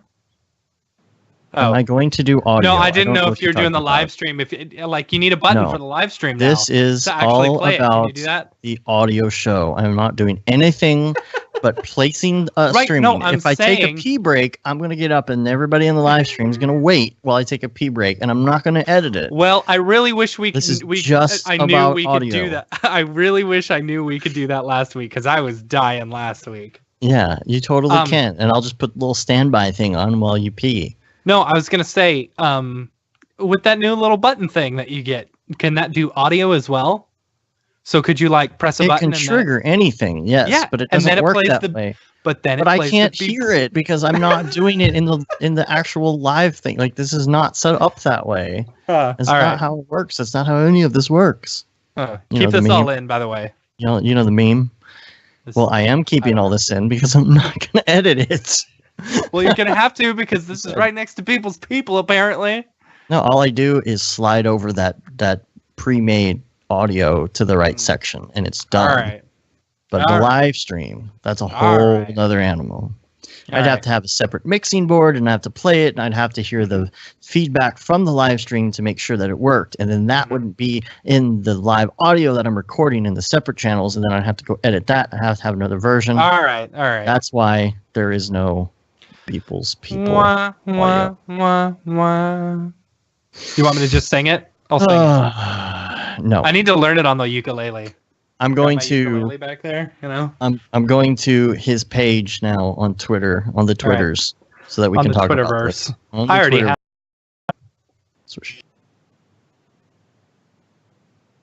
first one we're going to look at today is going to be February 12th, year of our Lord 2018. Which one is it? If you're February following what? along at home, February 12th. It's called Super Vacation. Okay. Bring that up here so we can take a look. So this is really interesting to me. Yeah, and I think we're going to have a lot to say about the storyline with this. Well, I don't know if this goes within our storyline or... Oh, okay, never mind, it does. It totally does. Yeah? Okay, so first off, what do you think? Octane, Redshift? Houdini? I am going to say Octane. Okay. Because, and I might be wrong, but it looks like I'm seeing a little bit of Fireflies. I think that's just the texture he puts on top and Hot of it. Pixel. I don't know. What do you think on the bag there? You don't think that that's a little bit of low sample? I don't know. Yeah, you could be right on there. You got a person like in a hospital bed. They're covered in this plastic stuff, right? Yeah. Not even a hospital bed. It's more like a brick slab, and they got flowers around them. Yeah. As if they're dead, but they're on all these machines like they're in a hospital. This guy, right? Yeah. So there's some lights behind him, and then there's a palm tree. Mm-hmm. And I'm pretty sure I have that exact palm tree as a model. You think it's Forrester? No, I don't think it's Forrester. I think it's that other library we have of trees. Mm-hmm. I think that's what it is. Anyway, the story behind this is what I was going to bring up, is the fact that we've been talking about this whole transport. How do you get from one place to the other? And are there people that they have kind of in stasis? Mm-hmm. And so... Yeah, I think this is a stasis type thing.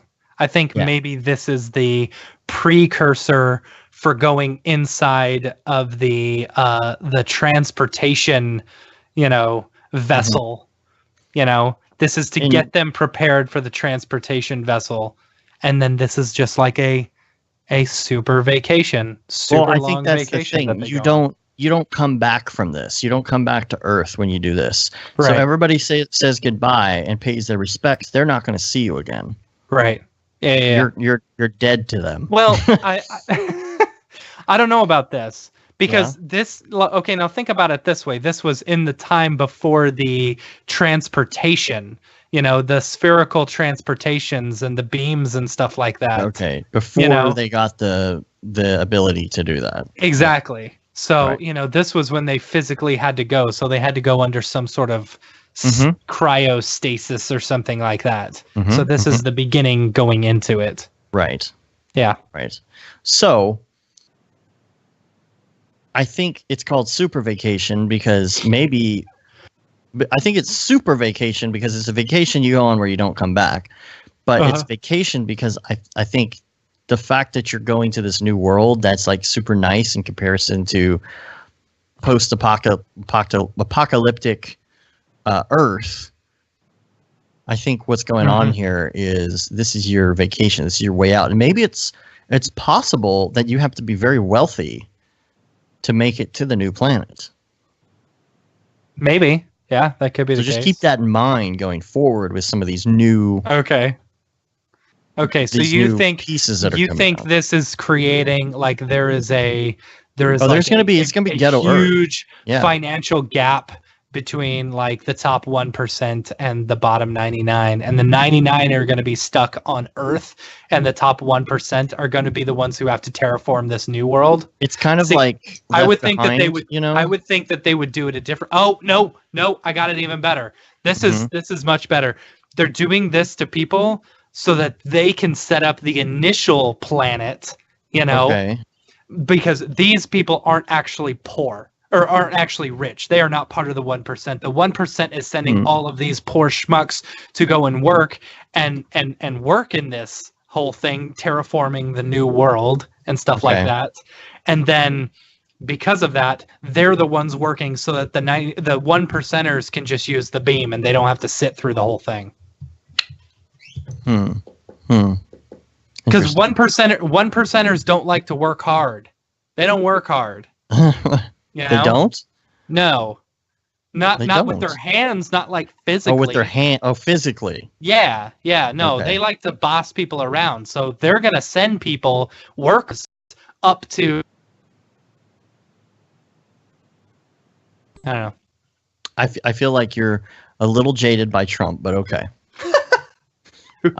Next on the More than a agenda little. is we're going to go to February 17th. This piece is called Amsterdam. Really quick, let me just say, Uh-huh. the primaries are coming up.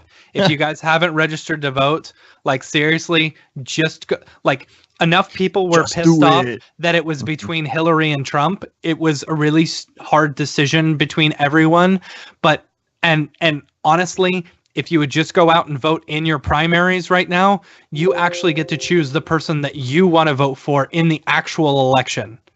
How Go about out that? and vote, jerkwads. I'm just kidding. I love you all. Okay. So let's go back to.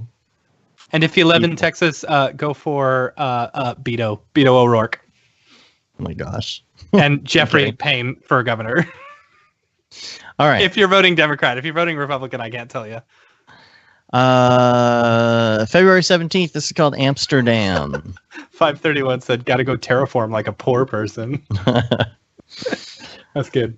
All right. So the first thing that you'll notice is that there's like these weird pipes and air conditioner things in the sky, which is weird. So I'm assuming that there is glass on the outside of this because Maybe. you can see the sky, but why would they have fire sprinklers and air conditioners? I don't know, but it looks like he got the pack from Pixel Lab that lets you do the pipes and air ducts and all of that stuff. And so technically, that's what it looks like it is. Lots of people. I love his Beeple's people. I love that. I love those cars. Mm-hmm.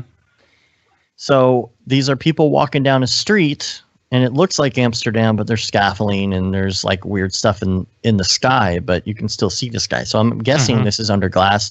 Maybe this is in the New World. Maybe it's a new Amsterdam, if you will. I think no. See what I did there? Think New York? new No? Amsterdam. New Um, Amsterdam. I think that's it's, you know, like in Harry Potter, where it's not the real sky, it's just bewitched to look like that. I think that maybe that's just like a giant LED wall or something like that, or a painting or something like they do in Vegas at Paris, you know, Oh yes, Yeah. yes, totally. where it just looks like the sky. Yeah, Yeah. yeah. And then you got the giant church thing in the background. Yeah. Now, as far as the story, is this the new or the old planet? Is the first question. Hmm. Is this in the era where they were still terraforming and they had to have you enclosed I inside think a this place? was just before the fall, maybe. This is Oh, like this is on Earth This is on Earth before the Facebook fall. Yes. before the Facebook fall. Yes. Okay. All right. And why is the church kind of like? I don't think that's a church. I think because look at all the pipes and everything coming out of it. I think Okay. that's actually a working station and stuff like that. I thought Like that a was one of place those where places people where go they. to work. You don't think it's one of the places where they go worship orbs and stuff like they do? I don't think so. No, because those look much more religious. See, Oh. this doesn't go immediately religious to me, because look at all the air ducts coming out of it and stuff. Mhm. You know, I think a lot of You're these saying people are religious actually people just- don't need air ducts. That's not what I'm saying at all. But I think a lot of these people are actually going to work within that. Like that's a factory. Like maybe this is within the new world, and it's like way Okay. past, you know, and it's this is one of the air factories that they've got to do. Or maybe this is in the old world, you know, that's already been demolished or is getting demolished Okay. pre-Facebook, because I believe the skies were burned at that point. Oh, they were. Okay. Right. All right. And somebody's gonna have to go back and catalog this stuff. Oh my gosh. Yeah, someone can. We gotta I get mean, the story honestly- in order. Yeah, we do. I'll just The write a timeline. book. We'll write a book and we'll call it Beeple's person. Well, we'll just name it Beeple's Beeple. Beeple's people. It could be Beeple's People. Yeah. I think that's appropriate. Okay, I'm gonna start writing this book. Okay, wish you would. Maybe every week I'll read off the next chapter that I wrote. Okay. And then after like 30 chapters, then we'll sell the book. We'll actually print it, and people can buy it, and then we'll give all the Pictures in it. proceeds to charity. To Beeple's People charity. Mm-hmm. Yeah. Yep. I like that We idea. still have not established. Do we have paperwork done on that? We got the 501c3 filed. Are we good? For the People's People. All right. February 19th. This is called Z Space, and this is where I swear that we're influencing a little bit. Because last week we talked about that stream that everybody's walking into. Okay. Yeah. Okay. So this guy is it looks like he's walking into this digital stream. Like it's almost like this is a close up of the new beam. So this would be years down the line. They figured out how to get people from Earth to the new planets that are being terraformed with the mini Beeple's people and such. And so this guy is walking into it. Number one thing I'm going to say is this is Octane. Yeah. I'll go with that. I'm going to say, okay, do you see the square thingy in between? Yeah, I do. I don't know what that is. That an Octane light? I think that's an Octane light. That is Okay. that should have been not seen. So the thing is, he's about to walk into it. It's not like it looks to me like he's going to go inside of it, like the beam we were talking about before. It is the digital stream. Yeah, I don't think so. But the fact that it's called Z Space, I was curious if maybe that's the name for the beam, for going into this like dimension that transports you through the beam from Earth to one of the other planets. It's called Z Space. Oh, I like that. You know? That's good. That's good. Yeah. And I feel like he's about to hit that stream, and this just takes you through Z Space into the other planet. It's all so easy now. And this is a big deal because when they invent this technology, then all the poor people on Earth can come to the new planet. But at least, they have more people to come. Will they be able to afford it? That's the question. Like, well, what's going to happen is all the rich people need someone to work for them. Well, that's true. That's on true. the new planet. They need waiters and laborers. I mean, it was a paradise. It still is a paradise in the new world, but you need more workers, and you need to get them there efficiently. It was a paradise, and then they put up a parking lot. Yeah. Anyone? No. Okay. No? All right. So that wraps up the Beeple's people. So I like the idea. We're really not going to go into Dun World? No, we only do 3. Sorry. All right. Next week we'll do Dun World. Okay. So I have a lot I want to say about this. Okay. Don't worry. We will. All right. Oh, I love that transition. All right. Let's go to email social. Sage. He says, love you, Sage. Can't wait to see you at NAB. So talking about the deep fake stuff, because now I'm actually listening to the audio. One of the technical directors at the office was a bajillion% convinced that this Boston Dynamics video was fake. And if you've been around the internet a lot, you see Boston Dynamics has been producing these robots that look like dogs that can walk themselves. The newest one can actually open a door by itself and go inside and let other robots in. And the one they're showing off in this video is kind of like a mini version of the big one, the famous one where like they're trying to kick it down a hill and all that and abuse it and see how it responds.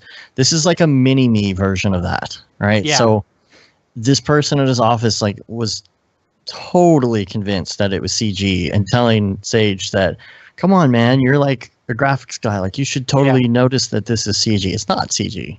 Yeah. Yeah, no, it's awesome. It's very cool. But I can see what they're saying. It does look like CG because it doesn't look real, but yeah, it's real. And it's spectacular. Real.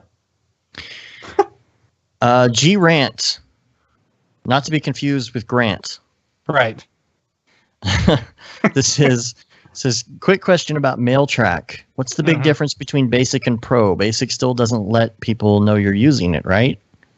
And I think you answered this on the channel, so you have a good idea. Basic does not let people know that you are that you're tracking them. And it just adds a whole bunch of extra things, which honestly, I don't even use. You know, all you really want to know is that they've read your email. Yeah. You know, that's it. Yep. So that's it. Bebotable says, thanks for asking Jules our questions, Brograph. You guys really make us feel heard, and I so appreciate that. Dave and Matt, and David Ariev. Yay, David Ariev. Got a question from Chris Mapp. Question about selling internationally. Hey guys, listen to your podcast all the time. I really enjoy it. It looks like you guys are using Squarespace to sell your products online. How are you dealing with international sales, specifically all the VAT mayhem? I recently built a small online store to sell 3D models. I'm wondering how you're dealing with that. Just a few artists looking for help on the international business side of things. Thanks. Or, just a fellow artist. Not a few artists. Just put VAT, PO, or something like that, and then they fill it in. You know. Well, we got a lot of people who would ask for that. Yeah. Say, well, I need to in the VAT number because the receipt needs the VAT, so I can turn it in or give it to my boss. Or and I don't think there's nothing that we have to do as the seller when it comes to VAT. I don't believe. I haven't had any issue with it. That's why I really don't know. But I did put VAT on there so that they could put their a own VAT number. on it. Yeah. And I actually made it a field that was like, what was it? Invoice/receipt/VAT number/PO/reference number, whatever you want to put in there. It's kind of like a just random reference number field so that you can do that yourself, because it wasn't really that they wanted us to do anything. It's that they wanted a place to put the number, I guess. And that's all I've heard so far. I haven't had any issues with it. You know, as far as I know, we just take those sales numbers and we pay taxes on it, and that's all we do. So that's pretty much it. I don't know if there's anything else in particular. Like, if you want to email us, let us know if there's anything particular about VAT that might have happened with you. But I just put the field in there and haven't really had any other issues. Yeah. I can't necessarily say like that's 100% the right way, but so far so good. It hasn't been an issue, but if it is, I'll let you know. Tom Heathrow sends an email and says, hey guys, I know you've had a lot of situations going on with Dropbox. How is that now? You fixed it, didn't you? Yeah, you know what the stupid problem was with the Dropbox not opening? Listen to this. This is so dumb. It was a server computer. It's set up on TeamViewer. We don't have monitors connected to it. Hooking up a monitor solved the Dropbox problem. This is the dumbest thing I've ever heard. So stupid. Dumbest thing I've ever heard. So stupid. Basically, for some reason, you can't see the screen load unless the monitor is connected. I don't know if it's like an OpenGL thing or what it is. It's so dumb. So that's what it is. So that's going well now. Everything's good. We've had pretty good success. I don't like their support, but everything is working well. He said, I forget if you've covered this, but have you looked into Rezilo? Create your own peer-to-peer network for shared folder workflows. I'm only just looking into it myself, but it has been recommended for render workflows, and thought of your pains and David Ariev's home studio network situation. What is this again? RESILIO.com. Now, the only thing is that it's syncing between your computers, which to me means there's kind of a cloud aspect of it that's left out. Yeah. You know, you might have the same copy of something somewhere, but I really like the fact that Dropbox isn't just about sharing files, but it's about backing up.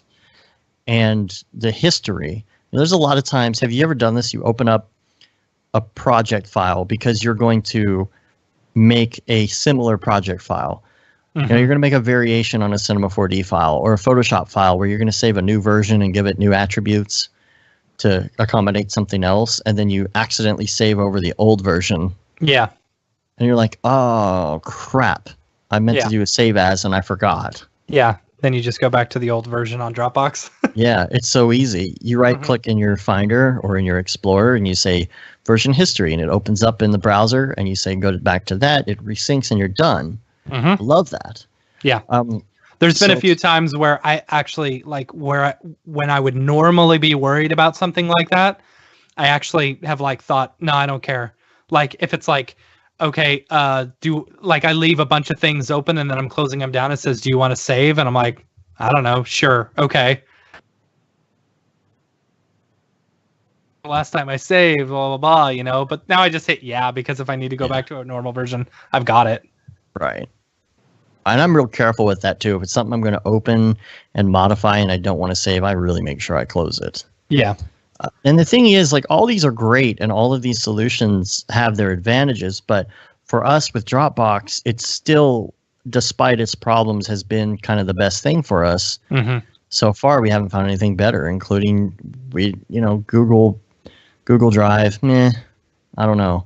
I don't like their support either. So it's just, this is still the best working solution. Mr. Meeseeks, we reset up the other day once we got past that stupid video thing. And again, it just brings all the projects in. You selective sync what you want to work on. It's fast. Their bandwidth is always incredible. Their bandwidth is always as fast as you can get on your personal bandwidth. So it's always fast. So that about wraps it up, unless anybody else has any questions or anything in the live chat. I don't know what else we would talk about today, but I'm good. That's a lot of listener questions and feedback. That was good. That was a good group of listener questions. Thank you, guys. So remember, if you want to them. send some stuff in, Brograph at brograph.com. It can be show topic ideas. It could be questions. It could be technical. It could be about business stuff. Doesn't matter what it is. Brograph at brograph.com, or you can share it, brograph.com/Slack, and you can put that in the channel show topic ideas, and something like that. And there's a lot of other good stuff in there. You can also go to brograph.com and check out some of our other stuff, tutorials and other podcasts and live streams. Brograph.tv will get you there. And check out the plugins while you're there too. And maybe buy a shirt. We'll have the Render Things shirt up shortly, and you can check that out. So, and if you're going to be in Dallas in March 1st, we are having DFW C4D. It will be 10 days. Us. Yeah, is it in 10 days? Jeez. 10 days. It'll be us. Actually, David it's less Ariev, than that, I think. I don't know. Our boy David Ariev, our boy EJ Hassenfrost, our boy Mitch Myers. All of us will be there, having fun, giving away be fun. Brograph stickers, and tons of prizes. Tons of prizes. Yep. And free drinks. Lots of free drinks being given out. Yep. You can rate us on iTunes. You can leave a review. You can also subscribe to us if you don't already do that on your podcatcher of choice. You can subscribe to our newsletter, which goes out sometimes, occasionally, very rarely. So we won't bug you too much on that. You can say you've been there, done that, got the T-shirt with the No Brograph, No Mograph T. The Gate D. Simone limited edition shirt. Make sure you get that. It's limited. It's very limited. The Paul Babb, Feel the Babb 2020 shirt. All the profits from that go to Doctors Without Borders. And coming soon, the Render Things T-shirt and or pullover hoodie.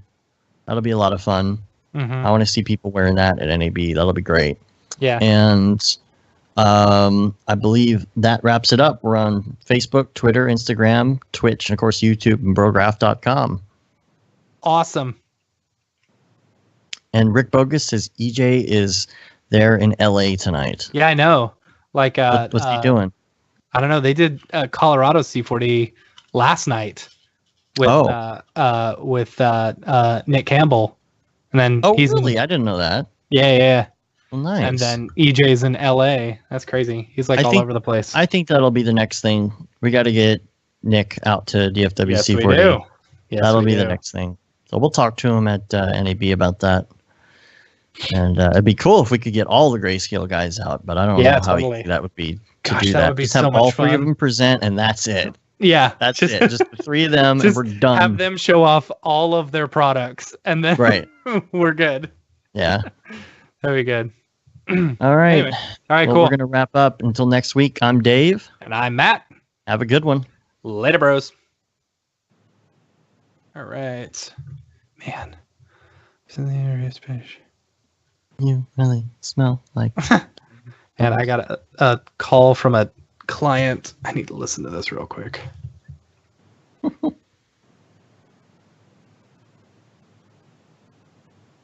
Thanks everybody for watching live.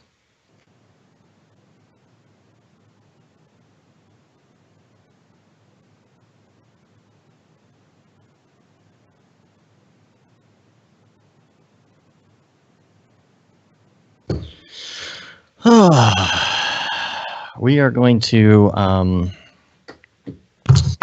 cut out. What'd you say? It sucks that I'm not going to be able to do a live stream this week. I had some fun ideas for it, but we'll pick it back up probably next week. And, even though we've got DFW C4D, I might be able to knock one out on Tuesday of next week, so we'll see. So.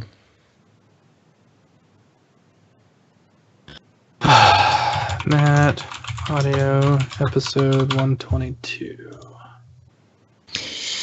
All right, live peeps. Thanks. We're gonna head out of here, and we'll see you later. Later. See ya. See ya. Are we off or are we still going? We're still going. I gotta slowly turn off the stuff and things.